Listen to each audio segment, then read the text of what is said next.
ఈ సమయంలో దేవుడు మన కొరకు సిద్ధపరచబడిన వాక్య భాగాన్ని చూసుకుందాం. కీర్తనల గ్రంథం 46వ కీర్తన 7వ వచనం చదువుకుందాం. సైన్యములకు అధిపతి యెహోవా మనకు తోడై ఉన్నాడు. యాకోబు యొక్క దేవుడు మనకు ఆశ్రయమై ఉన్నాడు. హల్లెలూయా. ప్రభు వాక్యం దీవించును గాక. చూడండి, ఈ కీర్తన కోరాహు కుమారులు రాశారని అక్కడ మనం చదువుతాం. కోరాహు కుమారులు అయితే కోరాహు దేవునికి అవిధేయత చూపించి దేవునికి లోబడకుండా లోబడిన హృదయాన్ని పెట్టుకుని కోరాహు నశించిపోయాడు. అయితే కోరాహు గురించి నేను చెప్పట్లేదు, కానీ కోరాహు కుమారులు ఈ కీర్తన రాశారు. దేవుని యందు భయభక్తులు కలిగి తండ్రి నశించిపోయినప్పటికి కూడా కోరాహు కుమారులు మాత్రము దేవుని యందు భయభక్తులు కలిగి ఈ కీర్తనల్ని మాట్లాడుతున్నారు. చూడండి, సైన్యములకు అధిపతి యెహోవా మనకి తోడై ఉన్నాడు. యాకోబు యొక్క దేవుడు మనకు ఆశ్రయమై ఉన్నాడు. ఈరోజు దేవుడు మన సంఘంతో ఏం మాట్లాడుతున్నాడు అంటే, ఇజ్రాయేల్ దేవుడు మనకు తోడై ఉన్నాడు. ఆయనకి ఇంకో పేరుంది, ఇమ్మానుయేల్. ఇమ్మానుయేల్ అనగా దేవుడు మనకి తోడు అని అర్థం వస్తుంది. చూసారా, ఈరోజు దేవుని తోడు ఎంతమంది కోరుకుంటున్నారండి? అసలు నిజంగా మనకి దేవుడు తోడు ఉందా? దేవుడు తోడు మనకు అవసరమా? మనుషుల తోడు అవసరమా అనేది అసలు ఆలోచన కూడా లేకుండా క్రైస్తవుల గురించే మాట్లాడుకుందాం. దేవుడు మనకు తోడై ఉన్నాడా అనేది కూడా మర్చిపోతున్నారు. ఈ క్రైస్తవులు అంటే దేవుళ్ళ విశ్వాసం ఉంచిన వాళ్ళే మనుషులపైన ఆధారపడుతున్నారు. మనుషులు మనకి తోడై ఉంటే చాలు చివరికి అనుకుంటున్నారు. నిజంగా దేవుడు తోడై ఉంటాడా అంటే వాక్యం సెలవిస్తుంది, సైన్యములకు అధిపతి యెహోవా మనకు తోడై ఉన్నాడు. ఎప్పటి వరకు? యుగ సమాప్తి వరకు తోడై ఉన్నాడు. మన పర్సనల్ వ్యక్తిగతంగా వస్తే మనం మరణించేంత వరకు తోడై ఉన్నాడు. ఎప్పుడు? నువ్వు ఆయన విశ్వాసం ఉంచినప్పుడు. నీ కష్ట సుఖాల్లో, బాధలలో, వేదనలో, ప్రతి విషయంలో ఆయన మనకి తోడై ఉన్నాడు. ఆయన తోడు లేనిదే ఒక్క అడుగు కూడా, ఒక్క నిమిషము కూడా జరగదు. హల్లెలూయా. అవునంటారా కాదంటారా? ఈరోజు మనం పరీక్షించుకోవాల్సిన అవసరం ఉంది. నిజంగా దేవుడు మనకు తోడై ఉన్నాడా లేడా? తోడు లేకపోతే మనం ఎలా ఉన్నాం, తోడు ఉంటే మనం ఎలా ఉన్నాం అనేది ఆలోచించుకోవాలి.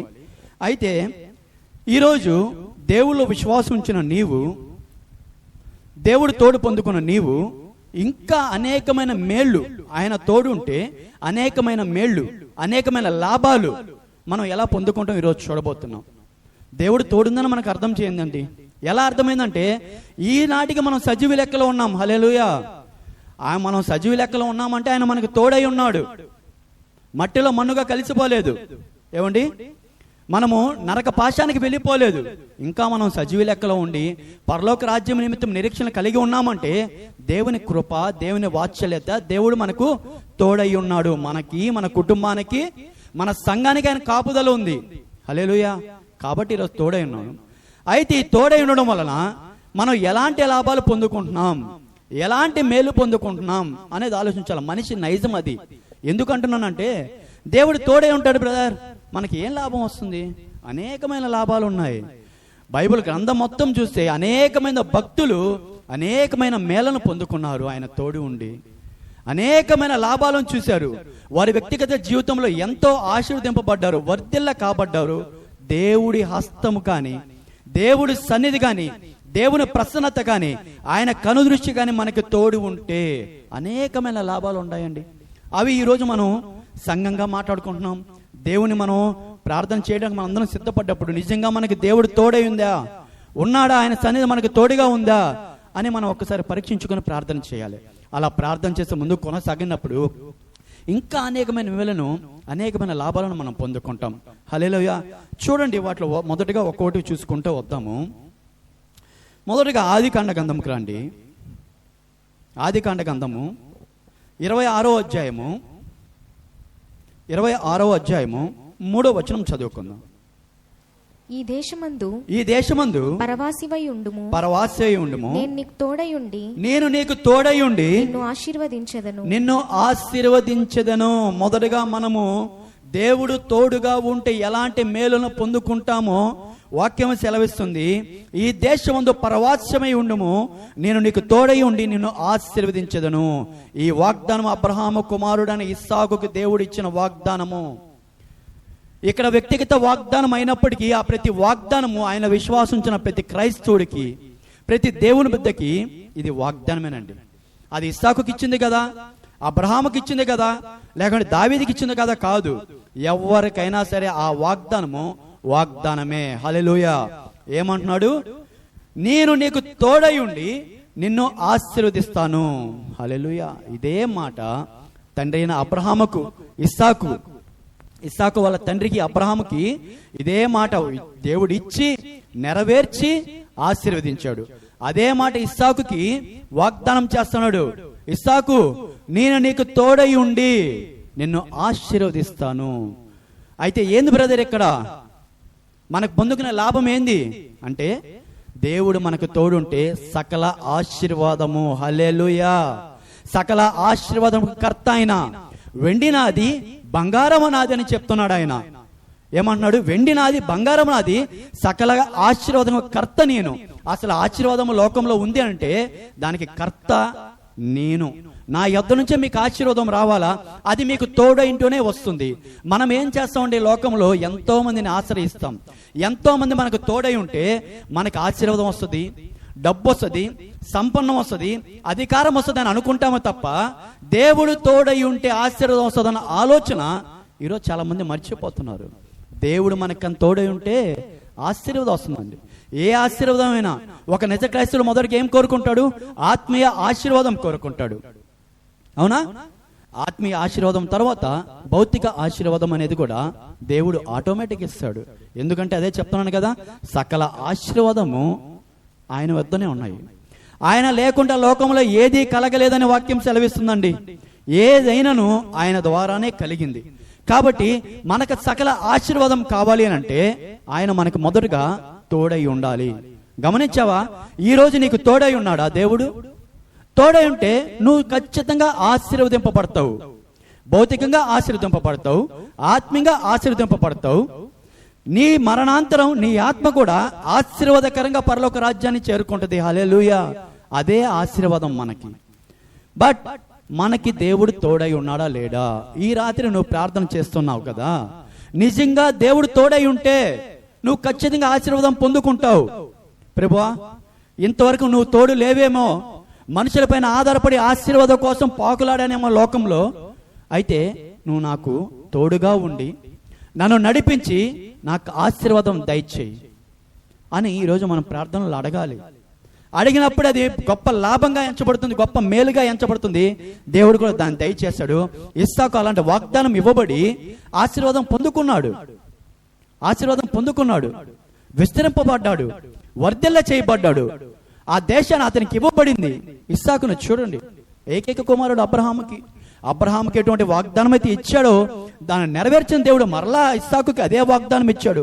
నేను నీకు తోడై ఉంటాను. తోడు లేకపోతే ఆశీర్వాదం అనేది రాదు.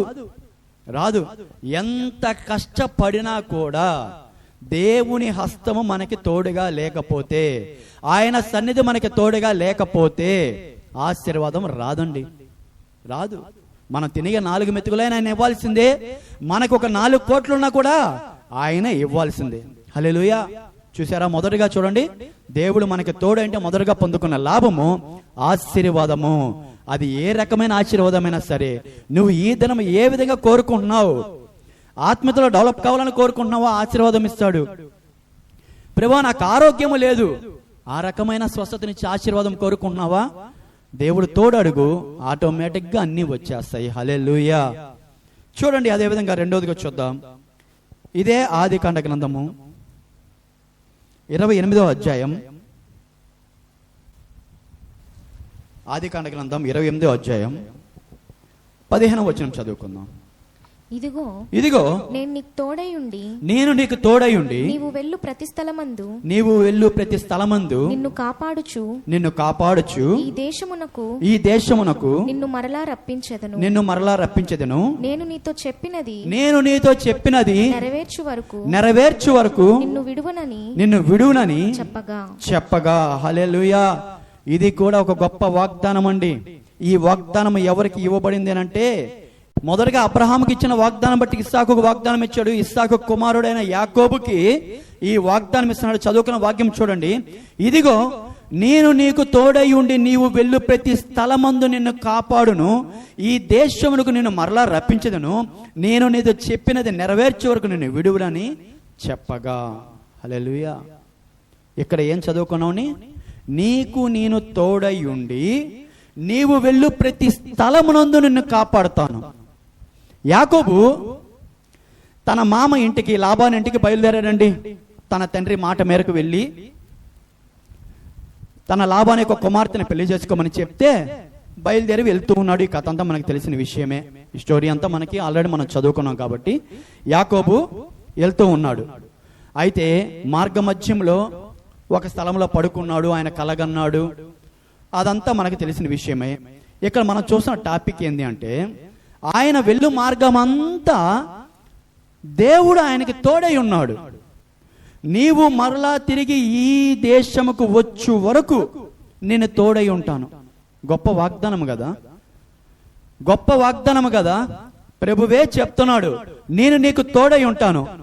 నువ్వు ఈ దేశం నుంచి వెళ్ళి తిరిగి మరలా ఈ దేశానికి వచ్చేదాకా నేను నీకు తోడై ఉంటాను. నేను నీతో చెప్పినది నెరవేర్చే వరకు నిన్ను విడువను, ఎడబాయను. అన్ని వాగ్దానాలు గొప్ప వాగ్దానం అనిపిస్తుందండి ఇది ఒక్కోసారి. ఆయన ఏమన్నాడు? నిన్ను విడువను, ఎడబాయను. మనమే దేవుని ఎన్నోసార్లు వదిలిపెట్టేస్తుంటాం కదా. మనమే దేవునికి దూరం అయిపోతూ ఉంటాం. ప్రార్థన చేయకుంటానో, వాక్యము చదవకుంటానో, లేదో అలిగో బాధపడో దేవునికి మనం దూరం అయిపోతూ ఉంటాం. కానీ ఆయన ఏమంటున్నాడు? నిన్ను విడువను, ఎడబాయను అంటున్నాడు. కానీ మొదటిగా మనం చూస్తున్న సబ్జెక్ట్ ఏంటంటే, ఇదిగో నేను నీకు తోడై ఉండి నీవు వెళ్ళు ప్రతి స్థలమునందు నేను నీకు తోడై ఉంటాను. గమనించండి, మన ప్రతి మార్గము ఆయనకి తెలుసండి. అవునా? మన ప్రతి మార్గము ఆయనకి తెలుసు. మనము ఉదయం లేచిన మొదలు నుంచి, అంటే మీరు పిల్లలు కాలేజీకి వెళ్ళేటప్పుడు ఆ మార్గము, పిల్లలు స్కూల్కి వెళ్ళేటప్పుడు, మేమైతే ఒక ఉద్యోగానికి వెళ్ళేటప్పుడు, ఏమండి రాకపోకల భద్రత కాపుదల కోసం మనం ఉదయాన్నే ప్రేయర్ చేస్తాం. అవునా? మనం వెళ్ళే ప్రతి మార్గం ఆయన చేతులకు అప్పగిస్తాం. ఆయన కానీ తోడు లేకపోతే ఎన్నో ప్రమాదాలు మన చుట్టే పొంచి ఉంటాయి. మెంబర్ ఆఫ్ టైమ్స్ మీరు చూస్తున్నప్పుడు బాధేసిపోతుంది. మన మార్గం అంటే వెళ్ళే మార్గమే కాదండి. మనం వెళ్ళిన దగ్గర సమాధానంగా ఉండాలి, ఇబ్బంది పడకుండా ఉండాలి. ప్రతిదీ ఆయన మనకు తోడై ఉంటే సమాధానంగా ఆయన జరిగిస్తాడు. చూడండి, మీతో నా వ్యక్తిగత జీవితంలో జరిగిన ఒక సంఘటన పంచుకోవాలని ఆశ. ప్రార్థనలో ఉన్నప్పుడు దేవుడు ఇదే మార్గం గురించి దేవుడు బయలుపరిచాడు. అదే కదా యేసన్న గారు కూడా పాట పాడుతున్నాను. ఏమండి? నేను వెళ్ళు మార్గము నా యేసుకే తెలియును. మనం వెళ్ళే మార్గం ఎవరికి తెలుసు అంట? యేసయ్యకి తెలుసు. ఒకరోజు డ్యూటీలో ఉన్నాను, సాక్ష్యం కూడా పంచుకున్నాను సంఘం ఎదుట. మళ్ళీ చెప్పాలని ఆశ కలిగింది, దేవుడు ప్రేరేపించాడు. ఆ రోజు ఉదయాన్నే కాదండి, ఆ రోజు బుధవారం నైట్ హోల్ నైట్ ప్రేయర్. మేమందరం కలిసి హోల్ నైట్ ప్రేయర్లో ఉన్నాం. బుధవారం ఎప్పుడంటే మార్చి 2 బుధవారం వచ్చింది, మార్చి 3 గురువారం థర్స్డే వచ్చింది, 2022 సంవత్సరం. మేమందరం కలిసి ప్రేయర్ చేసుకోము, హోల్ నైట్ ప్రేయర్. పక్క రోజు ఉదయాన నేను డ్యూటీకి వెళ్ళిపోయాను. అప్పుడు ఇంకా బాగా 4-5 దాకా మేమందరం మేలుకొని సంఘం పక్షం మేమందరం విజ్ఞాపన చేస్తూ ఉంటాం, అది మనకు తెలుసు. అయితే పక్క రోజు డ్యూటీకి వెళ్ళిపోయాను. ఉదయగిరి ప్రాంతానికి చాలా దూరం వెళ్ళాల్సి వచ్చింది. ఆ రోజు ఇంచుమించు సుమారు మధ్యాహ్నం 2:30 ఆ ప్రాంతంలో నేను వెళ్తూ కూడా ప్రేయర్ చేసుకుంటూనే ఉన్నా. చూడండి, దేవుడు ఎంత గొప్ప దేవుడు. మనకి తోడై లేకపోతే ఎటువంటి ప్రమాదం పొంచి ఉంటుంది అనే దానికి ఉదాహరణ చెప్తున్నా. ఉదయగిరి వరకు వెళ్తూ ఆ దగ్గరలో ఉన్నాను, వింజమూరు ఆ ప్రాంతంలో. మా డ్రైవరు, ఆ అబ్బాయి కూడా మోషే, ఆ అబ్బాయి పేరు, క్రైస్తవుడే. మేము భోజనానికి ఆపినప్పుడు తనకి సడన్గా మోషన్స్ అయిపోయాయి. 2-3 టైమ్స్ మోషన్స్ అయిపోయాయి. చాలా నీరసం అయిపోయాడు. అన్న నీరసంగా ఉందన్న అన్నాడు. సరే, నాకు డ్రైవింగ్ తెలుసు, చాలా కాలం నుంచి డ్రైవింగ్ తెలుసు, ఎప్పుడు కూడా మనకు ప్రమాదాలు జరిగింది ఏం లేదు. ఆటో కానీ, బైక్ కానీ, కారు అన్నీ డ్రైవింగ్ తెలుసు. దేవుని కృపలో అప్పుడే నేర్పించాడు. సరే మోషే, నువ్వు వెనక్కి కూర్చో, నేను డ్రైవ్ చేస్తానన్నాను. అయితే ఆ రోజు నిద్ర లేదు, బడలేక లేదు, నేను బాగానే ఉన్నాను. దేవుని ఎదుటి చెప్తాను, బాగానే ఉన్నాను. అయితే నేను, అది సింగిల్ వే అంటారు, సింగిల్ వే గతుకుల రోడ్డు, ఫాస్ట్గా వెళ్తాను. నా ముందు ఆర్టీసీ బస్సు వెళ్తూ ఉంది. నేను దేవుని స్తుతిస్తూనే ఉన్నానండి. హల్లెలూయా. దేవుని స్తుతిస్తూనే ఉన్నా. అంటే చాలా దూరం వెళ్ళాలి ప్రభువా, నైట్ అంతా నిద్ర లేదు, ఈవినింగ్ త్వరగా వచ్చేదానికి అవకాశం చూపించు, పడుకోవాలా, కళ్ళు మండుతున్నాయి. అయినప్పటికీ నేను ఆ మార్గం గుండా వెళ్తూ ఉంటే దేవుని స్తుతిస్తూనే ఉన్నాను. ముందు ఆర్టీసీ వెహికల్ వెళ్తుంది, నేను బస్సు వెళ్తుంది, వెనక మన వెహికల్ వెళ్తుంది, నేను తోలుతూ ఉన్నా, 80 స్పీడ్లో ఉన్నాను. ఆర్టీసీ బస్సు అతను బాగా లెఫ్ట్కి రావడం, నేను ముందుకు వెళ్ళడం, ఎదురుగా ఆటో రావడం, ఆటోని ఢీ కొట్టడం జరిగిందండి. అంటే పూర్తిగా లెఫ్ట్ తిప్పేశాను నేను. ఆటో నిండా 15-16 మంది లేడీసే ఉన్నారు. ఒక జెన్ డ్రైవర్ ఉన్నాడు, అదే ఒక మగతను డ్రైవింగ్లో ఉన్నాడు. మిగతా అందరూ ఆడవాళ్ళే ఉన్నారండి. అందులో చిన్న బిడ్డ, అంటే 4 సంవత్సరాల బిడ్డ కరెక్ట్గా రైట్ సైడ్ కూర్చోంది కమ్మిలికి. నేను వెళ్ళడం రైట్ బాగా లెఫ్ట్ లాగేశాను, తగిలింది వెహికల్ బాగా. ఆటోకి మంచి డ్యామేజ్, మా వెహికల్ కూడా మంచి డ్యామేజ్. ఒక్కసారి నాకేం అర్థం కాలేదు. దిగేశాను, చుట్టుకునేసారు, లేడీస్ అంతా చుట్టుకునేసారు. అక్కడ పోయే వెహికల్స్ అన్నీ ఆగిపోయి ఎవరి పాటికోళ్ళు కెమెరాలు తీస్తూ ఉన్నారు. అయితే దురదృష్టకరమైన పరిస్థితి ఏంటంటే, నాతో తోలమని చెప్పిన మోషే ఆ డ్రైవరు పక్కన కామ్ అయిపోయాడు, 2 గన్మ్యాన్లు కామ్ అయిపోయాడు, నాతోటి జూనియర్ కస్టోడియన్ ఉంటాడు, అతను కూడా కామ్ అయిపోయాడు. నేను ఒక్కనే నిలబడుకో ఉన్నా. నాకేం అర్థం కావట్లేదు. ఆ రోజు దేవుడి సన్నిధి నేను అనుభవించానండి. హల్లెలూయా. దేవుని సన్నిధి నేను అనుభవించా. దేవుడు నా పక్కనే ఉన్నాడు, దేవుడు నాకు తోడై ఉన్నాడు. మామూలుగా అటువంటి దెబ్బ తగిలినప్పుడు బిడ్డకి దెబ్బ తగిలింది, బండిలో ప్యాసింజర్కి దెబ్బ తగిలింది, అందరికి దెబ్బ తగిలింది. నా పొరపాటు కాదు, అతనే స్పీడ్గా వచ్చాడు, కొట్టాడు. సరే, అపవాది ఏమనుకున్నాడంటే అసలు 2 ఇలా కొట్టాలనుకున్నాడు, అసలు పూర్తిగా నాశనం చేయాలనుకున్నాడు. ఆ దేవుడి హస్తం నాకు తోడు ఉంది కాబట్టి పెద్ద ప్రమాదం జరగకుండా తప్పించాడు. బిడ్డ గాయాలయ్యాయి, ఆటోలో ప్యాసింజర్ గాయాలయ్యాయి. అయితే దేవుని మహాకృప ఏందో తెలుసా, ఒక్కరు నన్ను తుస్కారంగా ఒక మాట అనలేదండి. హల్లెలూయా. ఆ సమయంలో మామూలుగా మనం చూస్తుంటాం, రోడ్డు మీద కొట్టేస్తారు, బూతు మాటలు తిట్టేస్తారు, ర్యాష్ డ్రైవింగ్ ఎట్లా చేస్తారు అంటారు. నా దేవుడి ప్రసన్నత నా వెనకుంది. ఆయన కావలి నన్ను చుట్టుముట్టి ఉంది. ప్రభువా ఏం చేయమంటావు, ప్రభువా ఏం చేయమంటావు, ఒకటే నిరీక్ష తప్పన. వెంటనే మా బండిలోనే వేసుకొని వింజమూరు హాస్పిటల్కి వచ్చేసేసి పాపకి ట్రీట్మెంట్ చేపించి, మా మేనేజర్కి ఫోన్ చేస్తే, కేసు ఏమి వద్దు, నువ్వు ట్రీట్మెంట్ చేపించే పని అయితే అంటే మాట్లాడి, ఓకే సమ్ అమౌంట్ నాకు ఖర్చు అయింది, తక్కువ అమౌంట్ ఖర్చు అయింది, సంఘం ఎదుటి చెప్పాను. అయితే 3 డేస్ నిద్రపోలేదండి. హల్లెలూయా. 3 డేస్ నిద్రపోలా. పాప చనిపోతుందేమో. చిన్న బిడ్డ, మంచి గాయమైంది, బ్లడ్ వచ్చింది, ముక్కులో బ్లడ్ వచ్చింది. వింజమూరు హాస్పిటల్ తీసుకెళ్తే అయిపోయింది, దాదాపు 13-14 వేలు ఖర్చు అయిపోయింది నాకు ఆన్ ది స్పాట్. ఇక్కడ ఫోన్ చేసి ఎందుకు చెప్తున్నానంటే, నేను వెళ్ళే మార్గము నా దేవునికి తెలుసు. యాక్చువల్గా నేను ఆ పని చేయకూడదు, అది నా పని కాదు. కానీ ఏదో నా తోటి సహోదరుడు బాధపడుతున్నాడు అని చెప్పి నేను చేయకూడదు, కానీ చేశాను. అయినా కూడా కొంతమంది క్వశ్చన్ చేశారు కూడా, దేవుడు నీకు తోడేంటి, ఇది ఎందుకు జరిగింది అని అంటే, నేను గమ్ముకి వెనక్కి కూర్చుంటే అది జరగదు కదా. మనంతటికై మనం బురదలో కాలేసాం, అవునా? మనంతటికి మనం ప్రమాదాన్ని కొని తెచ్చుకున్నాం. ఆ ప్రమాదంలో కూడా దేవుడు తప్పించాడు. హల్లెలూయా. వెంటనే సేవకులకు ఫోన్ చేశాను సాయంత్రం, సార్ ఇలా జరిగిందని చెప్పాను. ఏం ప్రాబ్లం అంటే, ఏం ప్రాబ్లం లేదు సార్, మొత్తం క్లియర్ అయిపోయింది. అయితే దేవుడి ప్రసన్నత నేను అనుభవించాను సార్. హల్లెలూయా. దేవుని సన్నిధి నాకు తెలిసింది, ఆయన నాకు తోడై ఉన్నాడని నాకు తెలిసింది. అనేక మందికి నేను సాక్ష్యం చెప్పాను. ఆయన తోడు లేకపోతే, ఆ పాప చనిపోయి ఉంటే నా పరిస్థితి ఏంటండి? తీసుకుపోయి కేసు పెట్టుంటారు, నా లైసెన్స్ రద్దయి ఉండేది, నా భవిష్యత్ అంతా పాడై ఉండేది. నా దేవుడు అలా తప్పించాడు. హల్లెలూయా. ఆయనకే సాధ్యం. ఆయన తోడు లేకపోతే మన మార్గమును ఆయన చేతులకు అప్పగించకపోతే చాలా రకాల నష్టాలు కొనియాడతాం, చూస్తాం. అందుకే దేవుడు చెప్తున్నాడు, నీవు వెళ్ళే ప్రతి స్థలమునందు నేను నీకు తోడై ఉండి కాపాడుతాను. ఇజ్రాయెల్ దేవుడు కొనకడు నిద్రపోడు. హల్లెలూయా. ఆయన కొనకడు నిద్రపోడు. ఆయన రెప్పపాటు వాలిస్తే మనం అయిపోతాం అంతే. మనల్ని కంటికి పాపలా కాచుకునే తండ్రి మన దేవుడు. హల్లెలూయా. చూడండి, ఇదే అధ్యాయంలో 20-21 చదువుకుందాం. 20-21.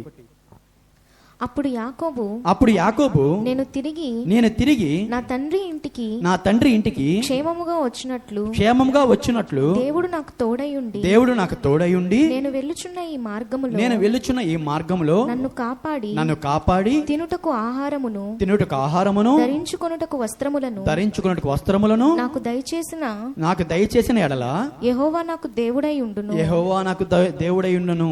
చూసారా? చాలమ్మా. చూసారా? చూడండి, ఆయన అంటున్నాడు, నేను ఈ దేశం నుంచి వెళ్ళిపోయాను, తిరిగి మళ్ళీ ఈ దేశంకి వచ్చే వరకు నా దేవుడు నాకు కాపుదల, భద్రత, క్షేమము ఇచ్చి ఆహారము, వస్త్రము మొత్తం ఇస్తాడు. మనల్ని పోషించే దేవుడు, మనకి తోడై ఉండే దేవుడు ఆయన ఒక్కడే. ఈరోజు సంఘంతో మాట్లాడుతున్నాడు దేవుడు. ఈరోజు నన్ను నువ్వు తోడుగా ఉంచుకున్నావా? ఉంచుకుంటే నీకు ఏ కొదువ లేదు. అందుకే ఆయన ఇమ్మానుయేలు అని పిలువబడ్డాడండి. దేవుడు మనకి తోడు. హల్లెలూయా. ఈ రెండు మేలు పొందుకున్న. మొదటికి ఏందండి, దేవుడు తోడుంటే మనకి ఆశీర్వాదము. రెండోది, దేవుడు తోడుంటే మన ప్రతి మార్గములో ఆయన కాపాడుతాడు, భద్రపరుస్తాడు. మనం ఇంకోటి చేయాలండి, మర్చిపోయాం. తిరిగి వచ్చిన తర్వాత ఆయనకు కృతజ్ఞతాస్తుతులు చెల్లించాలండి. ఈ అనుభవం మనం నేర్చుకోవాలి. ఈ అనుభవము ప్రతి విశ్వాసి నేర్చుకోవాలి. మనం ఉదయాన బయటికి వెళ్ళిన తర్వాత రాగానే ముందు మోకరించకపోండి, ప్రభువా నా కుటుంబం నుంచి బయలుదేరిన నేను మరలా నా కుటుంబానికి చేరుకున్నానంటే నీ కృప, కాపుదల, క్షేమం, భద్రత. మన శక్తి, మన బలము, మన జ్ఞానము కాదు, ఆయన నడిపించాడు. నీ కుటుంబంతో వెళ్ళావు కదా, తిరిగి సంతోషకరంగా నీ కుటుంబానికి చేర్చాను, నేను నీకు తోడై ఉన్నాను. హల్లెలూయా. మూడోదిగా చూద్దామండి, కీర్తనల గ్రంథంకి రండి. కీర్తనలు 91వ కీర్తన, కీర్తనలు 91వ కీర్తన 15వ కీర్తన చదువుకుందాం. చూడండి, అతడు నాకు మొరపెట్టగా నేను అతనికి ఉత్తరం ఇచ్చేదను, శ్రమలో నేను అతనికి తోడై ఉండేదను, అతనిని విడిపించి నేను గొప్ప చేసేదను. లోకంలో మనకి శ్రమ కలగతుందని వాక్యం సెలవిస్తుందండి. అయితే ఈ శ్రమలో చూడండి, మనము ఎవరెవరి మీదో ఆధారపడుతుంటాం. లోకంలో అందరూ మన మాటలు వినాలని, మనం విన్నవాళ్ళు సమాధానం ఇవ్వాలని మనం ప్రయత్నిస్తూ ఉంటాం. కానీ దేవుడు ఏం చెప్తున్నాడంటే, అతడు నాకు మొరపెట్టగా నేను అతనికి ఉత్తరం ఇచ్చేదను. మన దేవుడు మంచి దేవుడు అండి. మన దేవుడు మంచి దేవుడు, మనకి చాలిన దేవుడు. నాకు మొరపెట్టగా నేను అతనికి ఉత్తరం ఇచ్చేదను. నువ్వు మొరపెడితే నీకు సమాధానం ఇస్తానని ఆయనే వాగ్దానంగా మాటిస్తున్నాడు. నువ్వు మాట్లాడితే నీతో నేను మాట్లాడుతాను అని ఆయన చెప్తున్నాడు. ఈరోజు శ్రమలో నేను అతనికి తోడై ఉంటాను. హల్లెలూయా. చూడండి, మనకి తోడై ఉండాలని దేవుడు అనుకుంటున్నాం కదా, మనకి శ్రమ కలుగుతుంది కదా, ఆ శ్రమలో మనుషులందరూ మనకి తోడై ఉండాలనుకుంటాం. మొదట అనుకున్నట్టే లోకంలో అందరూ మనతో మాట్లాడాలని, మనల్ని ఓదరించాలని, ఆదరించాలని, వాళ్ళు ఇచ్చే సమాధానం కోసం మనం వెయిట్ చేస్తుంటాం. కానీ అసలు దేవుడు ఏం చెప్తున్నాడు, నువ్వు నాకు మొర పెడితే నీకు ఉత్తరం ఇస్తా, నీ శ్రమ నుండి నేను విడిపిస్తా, ఎప్పుడు నీకు తోడై ఉండి విడిపిస్తా, అతను విడిపించడం కాకుండా గొప్ప చేస్తాను. హల్లెలూయా. గొప్ప చేస్తాను అంటాడు. గమనించాడు ఒకసారి. షద్రక్, మేషక్, అబేద్నెగో మనకు తెలుసు, దానియేలు గ్రంథంలో ఉన్న వ్యక్తులు. షద్రక్, మేషక్, అబేద్నెగో, దానియేలు ఉన్నారు. దానియేలు ఆ విషయం పక్కన పెడితే, షద్రక్, మేషక్, అబేద్నెగోకి ఏమండి, నెబుకద్నెజరు విగ్రహం నిలబెట్టిన తర్వాత దానికి మొక్కమని చెప్తారు. గమనించండి ఒకసారి.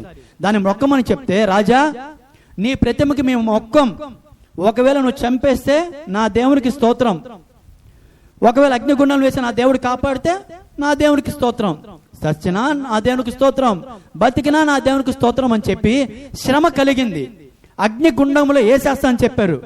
రాజ శాసనము ద్వారా నిర్మింపబడినటువంటి ఆ శాసనం ద్వారా అగ్నిగుండములు వేసేస్తాం మీ ముగ్గురిని అని చెప్పి శ్రమ కలిగింది, వాళ్ళకి శ్రమ కలిగింది. అటువంటి శ్రమలు మనకు కలగట్లేదు కదండి.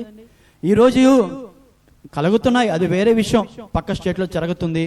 యేసుప్రభు నిజదేవుడా కాదా చెప్పు, చంపేస్తానంటే అలాంటివి పక్కన పెడితే మన వ్యక్తిగత జీవితాలు కానీ మనం ఈ వాక్యాన్ని ఆరోపించుకుంటే అటువంటి శ్రమ కలిగినప్పుడు మనం ఏం చేస్తున్నాం? ఆయనకి మొరపెడుతున్నామా లేదా? షద్రక్ మేషక్ అబేద్నెగో నిజంగా మొరపెట్టారు, ఆయనకు మొరపెట్టారు, నువ్వు నన్ను విడిపిస్తావు దేవా అనగానే వాళ్ళ ముగ్గురిని తీసుకెళ్లి అగ్నిగుండంలో పారేశారు. వాళ్ళు మొరపెట్టారు, వాళ్ళకి ఉత్తరం ఇచ్చాడు. ఉత్తరం ఇచ్చి శ్రమలో తోడయుండే దేవుడు, హల్లెలూయా, శ్రమలో తోడయుండే దేవుడు. వాళ్ళ శ్రమలో పక్కన కూర్చొని చూడలేదండి యేసుప్రభు వారు. వాళ్ళతో పాటు ముగ్గురు నలుగురై అగ్నిగుండంలో ముగ్గురినే తోస్తే నెబుకద్నెజరు కళ్ళు ఎర్ర పెద్ద చేసి చూసుకున్నాడు. ఎవరు నాలుగో వ్యక్తి? శ్రమలో తోడై ఉంటాడు, నిన్ను విడిచిపెట్టే దేవుడు కాదు. హల్లెలూయా. జ్ఞాపకం ఉంచుకో, భద్రపరచుకో హృదయంలో ఈ మాటని. శ్రమ కలిగింది అని చెప్పి నువ్వు వెళ్ళిపోతావేమో, కానీ ఆయన నీకు తోడుగా ఉండి విడిపించి, నువ్వు మొరపెడితే విడిపించి నిన్ను గొప్ప చేస్తాడు. హల్లెలూయా. షద్రక్ మేషక్ అబేద్నెగోను విడిపించి గొప్ప చేశాడు. వాళ్ళ వెంట్రుకలైనను కాలిపోలేదని వాక్యం సెలవిస్తుంది. హల్లెలూయా. వాళ్ళ తల వెంట్రుకలైనా కాలిపోలా. అంతకంటే శ్రమలు మనకి జీవితంలో కలిగినప్పటికీ కూడా మొరపెట్టు ఉత్తరం ఇస్తాడు. నీకు తోడయ్యున్న దేవుడు నిన్ను విడిపించి గొప్ప చేస్తాడు. హల్లెలూయా. మూడోదిగా మనం పొందుకుంటున్న మేలు, దేవుడు తోడుగా ఉంటే మనం పొందుకునే మేలు ఏందో తెలుసా? శ్రమలో నుంచి ఆయన విడిపిస్తాడు. హల్లెలూయా. శ్రమలో నుంచి విడిపించి నిన్ను గొప్ప చేస్తాడు. నీ పట్ల కలిగి ఉన్న చిత్తమును ఆయన నెరవేరుస్తాడు. ఆమేన్. కాబట్టి మొదటిగా మనం చూసాం, రెండోది చూసాం, మూడోదిగా మన శ్రమలో మనల్ని విడిపించి ఆయన మనకు తోడై ఉన్నాడు. హల్లెలూయా. చివరిగా 4వ వాక్యం చూసుకుందాం అండి. ద్వితీయోపదేశ కాండముకు రండి. ద్వితీయోపదేశ కాండము 2వ అధ్యాయం 7వ వచనం చదువుకుందాం. నీ చేతుల పనులన్నిటిలోను నీ దేవుడైన యెహోవా నిన్ను ఆశీర్వదించెదను. ఈ గొప్ప అరణ్యములో నీవు ఈ 40 సంవత్సరములు సంచరించిన సంగతి ఆయన ఎరుగును. నీ దేవుడైన యెహోవా నీకు తోడై ఉన్నాడు. నీకు ఏమీయూ తక్కువ కాదు. హల్లెలూయా. ఇది వ్యక్తిగత జీవితం మనకి ఒక వాగ్దానమైనా అది పక్కన పెట్టినా, మన చేతి పనులన్నింటిలోని దేవుడైన యెహోవా నిన్ను ఆశీర్వదిస్తాడు. ఈ గొప్ప అరణ్యములో నీవు 40 సంవత్సరములు సంచరించిన సంగతి ఆయనకి ఎరుగును. అంటే చూడండి, ఇజ్రాయెల్ ప్రజలను విడిపించిన మోషే తర్వాత యెహోషువ ఈ విధంగా వచ్చి 40 సంవత్సరాలు ఇజ్రాయెల్ ప్రజలను నడిపించారు. కష్టకాల సమయంలో, ఆహారం లేని సమయంలో కూడా వాళ్ళు 40 సంవత్సరాలు దేవుడు నడిపించాడు. ఎలా నడిచారండి? దేవుడు తోడేయలేడా? దేవుడు తోడు లేకపోతే 40 సంవత్సరాలు ఇజ్రాయెల్ ప్రజలు నడిచారా? నడవరు. వాళ్ళకి అంత శక్తి లేదు, ఆయనే నడిపించాడు. అయితే చూడండి, మన దేవుడు అరణ్యంలో త్రోవను ఏర్పాటు చేయగలవాడు. ఎడారిలో నీటి ఊటలను, నీటి బుగ్గలను పుట్టించగల దేవుడు. హల్లెలూయా. ఆయనకే సాధ్యం. హల్లెలూయా. నిద్రపోతున్నారా? వినండి, శ్రద్ధగా వినండి. అరణ్యంలో త్రోవలు చూపించగలడు ఆయన. ఎడారిలో నీటి బుగ్గలు పుట్టించగలడు ఆయన. ఆయనకే సాధ్యం. అయితే ఆయన మనకి తోడై ఉంటే మనకి ఏమీ తక్కువ కాదని వాక్యం సెలవిస్తుందండి. ఈ జీవితంలో మనకి అన్ని కొరతగానే ఉన్నాయని బాధపడతాం, అన్ని కొరతగానే ఉన్నాయని బాధపడతాం. కానీ చూడండి, ఆ కొరతకి మించిన దేవుడు మనతో ఉన్నాడని మనం ఎప్పుడు కూడా ఆలోచించాం. ఈ మధ్యకాలంలో నా వ్యక్తిగత జీవితంలో ఈ మధ్యకాలంలో బాగా కృంగతీస్తున్న ఒక అంశం చెప్తా. అంటే వ్యక్తిగతంగా చాలా నేను ఎన్నో ఆపర్చునిటీ మిస్ చేసేసుకున్నానే. అవన్నీ వచ్చుంటే నేను ఈ పాటికి ఒక స్థితికి వచ్చుండేవాడిని అని చెప్పి అపవాది ప్రేరణ అనుకోండి. మన వ్యక్తిగత జీవితాన్ని అంటే పాత జీవితాన్ని ఎప్పుడు కూడా దేవుడు గుర్తు చేపించాడు. అలా గుర్తు చేపించేది అపవాదే, అది ఆత్మలు ఎదిగినా నాకు తెలుసు. కానీ కొన్నిసార్లు మనం పడిపోతుంటాం, బాధపడుతుంటాం, దేవుని సన్నిధిలో నలిగిపోతున్నా. ఈ విషయానికి వచ్చి దేవుడు మళ్ళీ మాట్లాడి బలపరుస్తున్నాడు. ఎందుకనంటే నా ప్రణాళిక ఇది, నా ప్రణాళిక ఇది. నువ్వు పలానా దాంట్లోకి వెళ్ళి నువ్వు వెళ్ళిపోయి ఉంటే నువ్వు గొప్ప అయిపోయి ఉంటావు అనుకుంటున్నావు. ఓకే, ఎక్కడో దగ్గర పడిపోయి ఉంటావు. రెండో అవకాశం అలా వెళ్ళుంటే ఇంకో దగ్గర పడిపోయి ఉంటావేమో. మళ్ళీ మూడో అవకాశం నీకు జ్ఞాపకం, ఇక్కడ కూడా పడిపోయి ఉంటావు అని దేవుడు ఓదార్చి బలపెడుతున్నాడు. హల్లెలూయా. ఓదార్చి నడిపిస్తున్నాడు, ఓదార్చి నడిపిస్తున్నాడు. మనకి ఏది తక్కువ కాదు. అప్పుడు అర్థమైంది, అవును ప్రభువా, అవును, నాకు నువ్వు కలిగి ఉంటే అన్నీ ఎక్కువే. సమస్తము నీ ద్వారా ఉన్నాయి, సమస్తం నీ దగ్గర ఉన్నాయి కాబట్టి నాకు అన్నీ ఎక్కువే ఉన్నాయి. కానీ నాకు ఏది కూడా కొరత లేదు. ఎందుకంటే నువ్వు తోడై ఉన్నావండి, నువ్వు తోడై ఉన్నావు. చూడండి, ఒక చిన్న ఉదాహరణ చెప్తే, ఇప్పుడు మనకు తెలిసిన ఒక బంధువు ఉన్నాడండి. అతనికి అధికారము, ఆస్తి, బలగము అన్నీ ఉన్నాయి. నువ్వు వెళ్తే 1 లక్ష రూపాయలు ఇవ్వగలడు. నీకు బాగలేకపోతే లక్షలు పెట్టి ట్రీట్మెంట్ చేయించగలడు. నీకేదైనా అవసరమైతే అధికారుల దగ్గర తీసుకెళ్ళగలడు. మనం ఏమనుకుంటాం, బా ఈ ఒక్క వ్యక్తి ఉంటే చాలు, ఇంకెవ్వరు మనకు అవసరం లేదు అనుకుంటామా? మానవరీత్యా అనుకుంటాం. అలాంటి వ్యక్తులకి గొప్ప వ్యక్తి మన గొప్ప దేవుడు. అన్నీ ఆయన దగ్గర ఉన్నాయి కాబట్టి మనకి ఏది కూడా తక్కువ కాదు. హల్లెలూయా. ఈ 4 అంశాలు ఈరోజు దేవుడు సంఘంతో మాట్లాడుతున్నాడండి. దేవుడు అసలు మనకు తోడై ఉన్నాడా లేడా? ఇజ్రాయెల్ దేవుడు మనకు తోడై ఉన్నాడు అని నీ హృదయంలో స్థిరపరచుకుంటే ఈరోజు ప్రార్థనలో, ప్రభువా నీవు నాకు తోడై ఉంటే ఇలాంటి మేలు, ఇలాంటి ఆశీర్వాదాలు నాకు కావాలి అని చెప్పి ఈరోజు మనం ప్రార్థన చేద్దాం. దేవుని సన్నిధిలో సిద్ధపడదాం. మొదటగా ఆయన ఆశీర్వాదం, ఆయన తోడుంటే ఆయన ఆశీర్వాదం. రెండవది, మనం వెళ్ళే ప్రతి మార్గములో ఆయన కాపుదల, భద్రత, క్షేమము మనకి ఆయన తోడై ఉంటే. మూడవది వచ్చి మన శ్రమలో ఆయన ఖచ్చితంగా విడిపిస్తాడు, ఆయన తోడై ఉంటే. నాలుగవది ఏంటంటే మనము ఆయన కానీ తోడై ఉంటే మనకి ఏది కూడా తక్కువ కాదు. ఇంకోటి ఉంది అసలు ఆయన తోడై ఉండాలంటే మనం ఏం చేయాలి? చివరిగా చూసుకొని బైబిల్ మూసేద్దాం. ఆయన తోడై ఉంటే, ఆయన తోడుగా ఉండాలి అంటే మనం ఏం చేయాలా? చివరి అంశం చూసుకొని ముగిచ్చేసుకుందాం. చూడండి, సంఖ్యాకాండంకి రండి. 14వ అధ్యాయం 43వ వచనం. సంఖ్యాకాండము 14వ అధ్యాయం 43వ వచనం. ఏలయనగా అమాలేకీయులు కనానీయులు మీకంటే ముందుగా అక్కడికి చేరి ఉన్నారు. మీరు ఖడ్గము చేత కూలుదురు. మీరు యెహోవాను అనుసరించుట మానితిరి గనుక ఇక యెహోవా మీకు తోడై ఉండడని చెప్పెను. హల్లెలూయా. ఇదంతా పైన సబ్జెక్ట్ అంతా వదిలేసి కింద మాట చూడండి. యెహోవాను అనుసరించ మానితిరి కనుక ఇక యెహోవా మీకు తోడై ఉండడు అని దేవుడు మాట్లాడుతున్నాడు. వాళ్ళతో మాట్లాడిన మనతో మాట్లాడిన ఒకటే. గాని నేనేం చెప్తాను అంటే, యెహోవాను అనుసరిస్తేనే ఆయన మనకు తోడై ఉంటాడు.